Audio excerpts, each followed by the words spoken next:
I'm a 17-year-old male living in New South Wales, Australia. I'm half Asian and in a way female looking. I'm around average height and very thin. I have what you could call emo-esque hair. This comes into play later on. So this happened about 2 days ago. I live in a typical Australian suburb, nothing out of the ordinary. Although in Australia where I live, there is a lot of heavily wooded areas as well as very swampy areas. So me, in all my wisdom, decided to go for a walk. The area I went to isn't frequently travelled to as it's very rural. It's where all the new housing estates are getting built. Although I do love this area as it's so picturesque and quiet.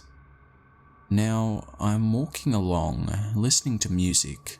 It's about 40-ish minutes from my house to there, and you have to go through a lot of bushland. I should also mention my neighbourhood backs onto an industrial estate, which is in decline. Anyways, I walk there. It's quite a normal day, until I see a bunch of what looked like construction workers talking to each other, occasionally glancing at me. I thought nothing of it and kept on my merry way. Now this area, my safe haven, is on the fringe of what used to be industry and new houses. I always had a spot where I usually sat, and looking into the distance there was always a fence. I never went past it because of the barbed wire on top of it. However, that day, I was feeling adventurous and saw there was a gap in the fence that led beyond. I checked on the workers in case they saw me, but they were gone. So I went through. This is where I began to walk for around 7 minutes down a crudely laid out track. I headed over to a grassy area that happened to be around waist high to admire a nearby view. This is where I heard a male's voice say, "Where the hell did it get to?" I was freaked out to say the least, as I was now in the reserve part of the estate, where people sometimes walk their dogs, but on this day, I was completely isolated. I started hearing multiple voices getting louder, in volume and in malice. Just as I thought I was about to be seen, I dashed away into taller grass. This is when I heard a separate male voice say, "We know you're here. Come out. You're not in trouble." By now, I was in full-on panic mode, like who says that to someone, especially a stranger? I got a chance to glance at the people calling out for me, and no surprise, they were the goddamn workers from the site. I assumed they must have followed me. Come out, little rabbit. We won't hurt you." "Well, not much," said a raspy female-sounding voice. I looked at these workers. One had a roll of duct tape, another had a rope, and the female had a large wrench. I was taught as a kid how to get away from strangers in cars, but nothing of this freaking caliber. I managed to grab a large piece of sandstone from the ground and hurl it into the grass far away from me. They went running to it like a pack of wild dogs as I booked it out of there through the long grass and climbed the fence into the industrial estate. As I'm over the fence, I see the workers on top of the hill pointing at me. They leg it towards me yelling, "Oi, come back here." I proceed to nope the hell out of there back to my house. I haven't seen these people since, but what frightens me the most is I'm pretty sure they thought I was a girl. I don't know what their intentions were, but they certainly weren't good. So creepy, obviously fake workmen. Let's not meet.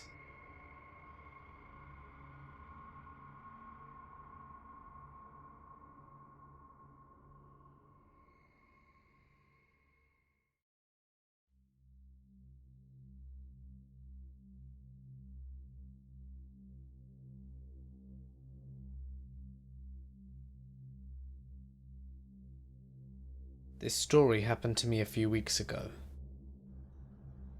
I'm going to refer to myself as Dean. I'm a 16-year-old male, and I love comics. This will make sense later on in the story. A few weeks ago, I was at my house alone in the country. So I invited a few friends and my girlfriends over to, well, do who knows what. An hour later, I get a text from one of my friends that he would be there around 5 after he finishes his homework. We'll call him Sam. Currently it's 3. No one else has responded, and I had some time to kill. I decided in the meantime to go to the comic book store to see if there were anything new. It took me about 30 minutes to walk there, so it's about 3:30 when I walk through the door, and I see there's nothing new. Slightly disheartened, I leave and go about trying to find something to eat. But when I was about to leave, out of the corner of my eye, I saw a girl around about my age begin to approach me. She was decent looking and around 5'2". In her hand, she was holding a comic book that I'd never seen before. She asked if I had wanted it, and that the store owner said that she could not return it for some reason. She didn't go into much detail about it, and I said yeah, that I'd take it off her hands. I then looked at her and said, "Do I know you?" She responded politely, "Not really, but I've seen you around school a few times." She paused for a moment. May I have your phone number? You know, just in case the store changes their mind and asks for it back." That's where the first red flag came in. I said to her, sorry, I just don't feel comfortable giving you my number, as I don't really know you." She seemed to get a little pissed by this. She then clenched her phone tightly. What about email? Instagram? Twitter? Facebook? I don't really have social media or an email. I really do have to go now. Sorry. Bye. That's how I replied. I know that might have been a little bit boring, but I wanted to provide as much detail as possible. So I hurried home looking at my watch, and it was already 4 o'clock. Wow. I had no idea how long I was there. A while later, when I was about to take a left turn into the little area that leads to my house, I hear footsteps behind me. Then I hear the faint sound of a camera capturing a picture. I thought nothing of it. People take pictures all the time, and scurried along home, with a feeling of being watched surrounding me. When I got home it was 4:50, or thereabouts, so I decided to stop at McDonald's for a quick snack beforehand. When I was approaching home I saw it was 4:50. There was still time, so I stopped at McDonald's for a quick snack. When I got home I sat on my couch and began watching what was left of a Tom and Jerry episode. All the normal stuff. Anvils dropping on the cat's head, failed attempts to catch the mouse, and such. Then, out of nowhere, I hear a doorbell. It was Sam. Finally. When I opened the door I was greeted by Sam. But out in the distance I could see what looked like the girl from earlier, hiding behind a bush. I had completely forgotten about the comic I had received, and thought Sam might want to look at it as well. I kind of brushed off that the girl had followed me home, but I was a little bit freaked out. When we came in the house, I locked the door, then we ran upstairs into my room to begin reading the comic. We sat on my bed and got comfortable. The title of the book read, Emily the Girl. It honestly didn't seem like it was going to be a very good comic, but out of boredom, we opened it regardless. Sam took one glance at the inside and said, "Dude, this is crappy." I looked down and said, "Yeah, whatever, well, it's a comic, I guess." We started reading the first page in hopes that it might be better than we anticipated. It had a picture of a young girl, cartoon of course, walking to a restaurant called Jack's Pizza. Funny, I'd just been there a few days ago. It had no text. Then Sam pointed out that in the last illustration, there was a kid who kind of looked like me. He said it jokingly, but I noticed that he was right. It did. We turned the page, and to our horror, it had real photographs. Photographs of me, in many different angles, with text only under the last picture. It read, "Love of my life." I know it seems cliche, but this is true. I automatically thought of the girl, so I told Sam about my experience with the girl, and that I thought I saw her watching me outside. He laughed. "Good one," he said. "For a moment, you got me. Dude, I'm not playing a joke, this is real." I said it in a serious tone, and he immediately knew that I was telling the truth. I always cracked up when I was even telling the smallest of lies or jokes, so this is how he knew that for once I was being sincere. We decided to read on, when we heard the door begin to creak open. I could have sworn I locked it, I thought. Then Sam said, "Who is it? Did you invite someone? Did you hear the door?" Sam looked at me, his face white. At this point we knew that there was an intruder in the house, as we hadn't invited anyone else. He was mouthing, "Oh no." I was trying to stay calm. My dad's a Marine, so I silently crept into my closet to retrieve the Glock I kept hidden under my clothes pile. Sam started to breathe heavily when he heard footsteps. Then the door closed. We were panicking. We didn't know if someone had just come in and then left, or what was going on.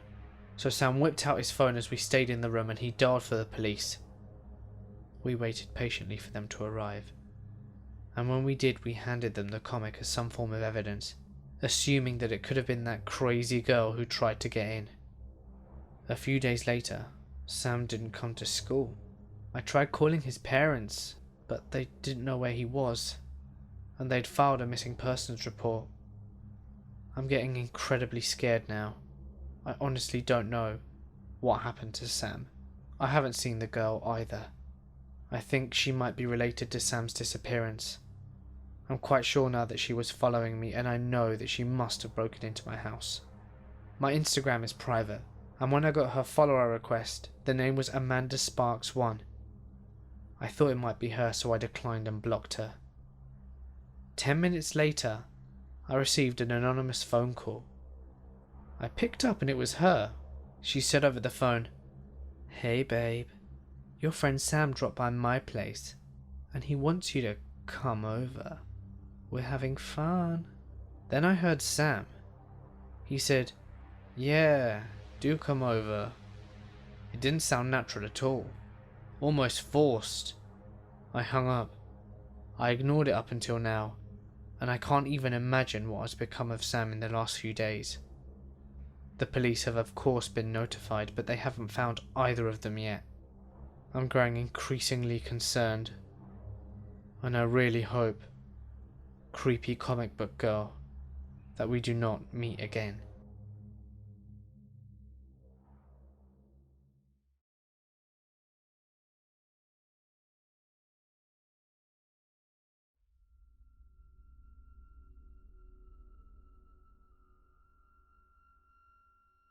A few months ago, I took in a new dog.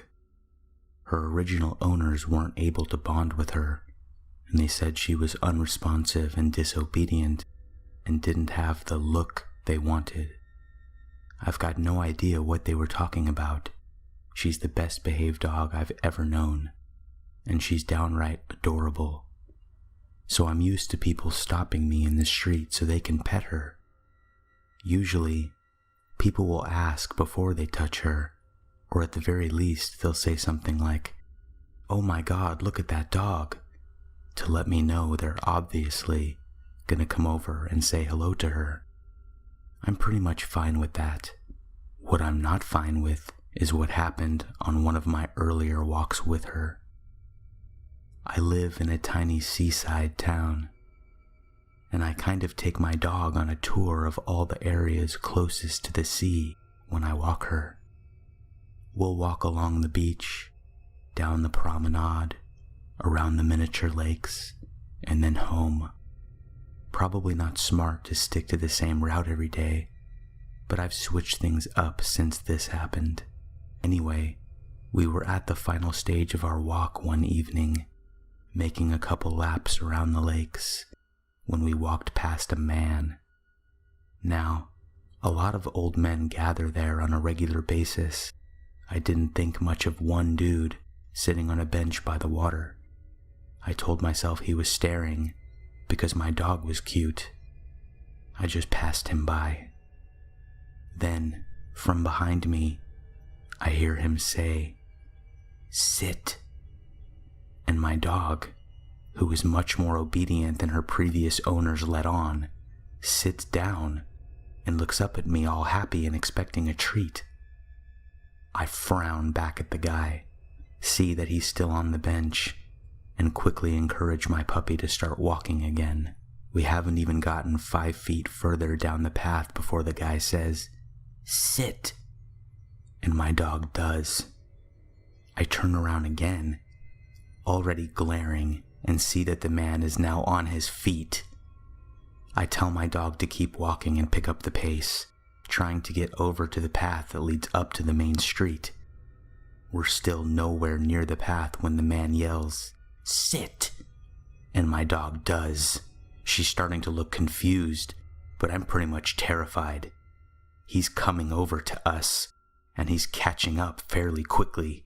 He's close enough that even without my glasses, I can tell he's grinning. At that point, I'd had enough. I forgot about getting to the path. I scooped up my dog off the ground and ran straight up the hill to the side of us and climbed over the little fence that separates the lakes from the street. The man didn't follow, but stayed at the bottom of the hill looking up at us, not smiling anymore. I'd never seen him before, and haven't seen him since, and I hope it stays that way. I don't know exactly what his intentions were, but it seemed to me like he was using my dog's obedience to slow me down, to keep me from getting away from him. So I doubt they were good. I'm glad I didn't stick around to find out.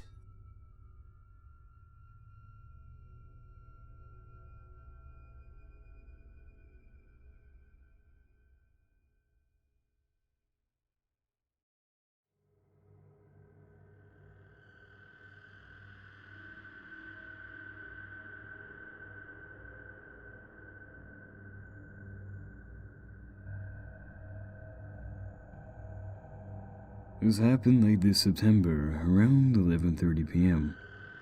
I was walking across my university campus, in a parking lot next to the Life Sciences building. I happy as a clam, as I was on my way to visit my boyfriend of 2 years. This is important, so do not forget it. I got to part of the parking lot that kind of ends and turns into a woody area. It's nothing more than just a thin strip of land that wasn't cut down during the construction of the campus in the 19th century. So everything is pretty well grown and trees make a mini forest.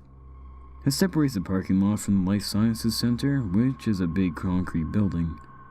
An example of brutalist architecture from a few decades ago. In this mini forest, as I always think of it, I happened to notice a girl out of the corner of my eye. At first glance, I thought she was a rock, but I was quickly surprised to see that it was a girl, casually sitting amid the trees. Now, naturally, I was a little bit creeped out. The campus was usually quiet for a weekend, and these little wooded areas always creeped me out a lot. The light from the lamps in the parking lot just didn't penetrate very far. There are lots of shadows in dark areas. Lots of areas for someone to hide. I look at her just long enough to figure out that she's not hurt or in any sort of trouble, but not long enough to be creeping myself. I'm a guy, it's a university campus, enough said. I couldn't see her very well in the darkness, but she had a vacant and almost serene expression. I remember that like she was in deep thought. She didn't look at me. She had black hair and a modern haircut that went to her shoulders. All things considered, despite randomly sitting very still in the trees late at night, she looked like a reasonably normal university student. I turned my head and pretended she wasn't there, as I walked down the parking lot and along the path that led along the outside of the wooded area to another part of the campus. Now, this is kinda hard to explain, but the path leads up and away from the woody area to a well-lit alley between the concrete walls of the life sciences buildings, which is kinda creepy area by itself. Once I got to the top, the woody area would be out of sight, so I let curiosity get the better of me and I took one last look from the path to where the girl was. My heart did that clenching thing and my palms suddenly broke out into a sweat. Of course, I was expecting her to be right where she was sitting. Nope. At first I didn't even think she was there. I looked around me and there was no one. It was only when my eyes really focused into the woods that I realized where she was. She was lying face down in the prone position on the grass in the trees. What the fuck? So, of course, I'm staring now, and as I stare I can see that she's laying perfectly straight, and her head is pointing completely down, more or less mashed into the ground. Remember, I was pretty far, so it was hard to see details. I just stared for a little bit, thinking she might turn her head to check if I was still there or something. But she didn't. She didn't even move a muscle, not a twitch. It almost looked like she was all tensed up, as if she was trying to avoid being seen or ready to get up sprinting. I did the ungentlemanly thing and I noped the fuck out of there. Run walking into the alley and shaking like a leaf the rest of the way to my boyfriend's place. He lives in the residence on campus. I was trying to figure out if what I really saw just happened. It's not every day that you see that. I tried to rationalize it as a prank or something, but the more I think about it, the more it doesn't make sense. Now, this is just an addendum to the story, but there is a good reason why I consider her my bad omen. When I get to my boyfriend's place, he convinces me to call her campus security, which I should have thought of in the first place. I told them I wasn't comfortably checking if she was alright, so they said they would. Creepy girls in the mini forest don't exactly sit well with me. I've read way too many stories on here. My boyfriend then sits me down, tells me he almost got with another guy, and begins a long process of breaking up that lasts until the next day. It kind of came out of nowhere, and it has not been a great time for either of us over the past month. And you know what? I blame the creepy girl. But not really. This encounter is definitely one of my top 2 most unsettling things to ever happen to me. So to the creepy girl in the mini forest, let's not meet again.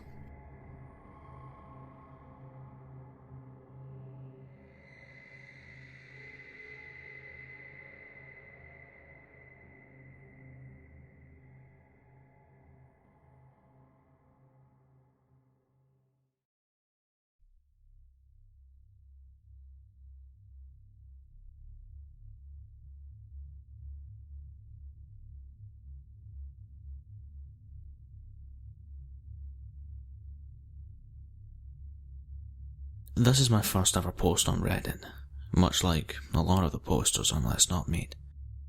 I've lurked and decided perhaps my story was worthy of submission, so here it goes.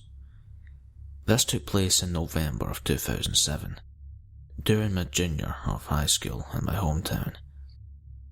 I lived in a small Midwestern city that, in all honesty, seemed completely safe. One night, my two friends and I were hanging out at my house in the living room. We stopped by my house after we had gone to a local coffee shop, but we wanted to leave again to get late night Jimmy John's. I'll try to paint a picture of my living room to the best of my abilities. The couch was against the front windows. There were 3, and the curtains only slightly obscured 2 of them, facing our inactive fireplace. There was a small nook right next to the fireplace that held a large, plush green chair. The chair faced the front windows and was directly next to our entertainment centre. My house had 2 main entrances, the front door, which no one used and was perpetually blocked, and the side door, which was attached to the kitchen. The first floor of our house was basically one long hallway, each room leading to the other through large archways and no doors. On this night in particular, my friends and I decided to watch TV before heading out again. It was around midnight. I was sitting in the green chair and my friends were laying on the couch facing me. I could tell the other 2 were falling asleep and decided I'd rest my eyes as well. A few moments later, my cat burst into the room and up the stairs. I didn't think much of it because she was a skittish cat, so I just shut my eyes again. The next thing I know, I hear my friend whispering my name over and over. I turn my head towards her and she's pointing in the direction of the dining room, which was between the living room and the kitchen. From my point of view, I couldn't see the entrance to the dining room as I was tucked in the nook by the fireplace. My friend was persistent and her voice grew louder and louder until I decided I couldn't avoid looking. I scooted up to the very edge of the seat, peered over, and holy shit, a man was standing there. He was scrawny and short and wore a ski mask. And that's it. This dude was completely and utterly naked, and he just stood there completely calm, taking turns at staring at each of us. I could also see that he was carrying a bundle under his arm. We all looked at each other for a few beats. My mind was racing. What the fuck was happening? Was this a joke? Should we charge him? What if he was carrying a gun or a knife? After those brief moments were over, we all started screaming. I don't know if I've ever screamed so loud in my fucking life. I took off toward the stairs and reached him and looked back. I saw him calmly turn and walk back toward the dining room. We reached my parents' room, flung ourselves in, and barricaded the door. My parents, who were asleep before, woke up in a panic as we all started screaming about what had just taken place. The calmest of the 3 of us managed to call 911, and within 20 minutes there was a squad car outside. They took our individual statements and searched the property. One cop came back inside after searching our property in the surrounding neighbourhood. He told us that there were distinct footprints in the frost directly in front of our living room windows. They surmised that he had been standing there for hours, trying to get our attention, and, frustrated, entered our house after those failed attempts. We stupidly left the door unlocked because we assumed we'd be leaving soon after arriving. I honestly have no idea if they ever caught this man. When I was still living in my hometown, I would be at a random store and think I saw him because, honestly, I remember his goddamn eyes so well. They were completely devoid of any emotion. So, creepy ski mask, naked peeping Tom, let's not meet ever again. Oh, and always lock your damn doors.